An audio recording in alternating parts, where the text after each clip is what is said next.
Hello. Je dis à nous pour les habitants. C'est un côté qui trouve le Vaudreuil et qui gagne de l'eau là-dedans. Je ne sais pas si c'est sous, si c'est bassin, parce que l'information va faire clair, comment ça est. C'est la première fois que je vais aller là et c'est important pour moi pour m'aller parce que je me dis, hey, je ne vais pas connaître de l'eau qui est pour ma boue, de l'eau qui est autour, de l'eau qui est dans la rivière et puis nous avons une Vaudreuil qui est plus près de nous et puis nous ne pouvons pas connaître. Donc, je vais aller jeudi et puis je vais mener nous avec. À tout à l'heure.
Moment arrivé pour dans la caille nous et me dit que m'étais satisfait de temps m'étais passé l'autre bon, m'étais passé un bon moment côté m'étais relax, moi m'étais ri, m'étais bien et ça fait me penser à dire nous bagaille avant de finir.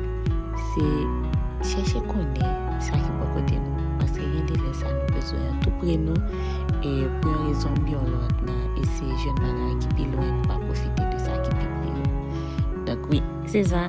So, j'ai abonné à la chaîne si vous pouvez faire ça, partagez-la avec l'autre monde nous connaît qui a aimé et puis bye bye. À la prochaine fois.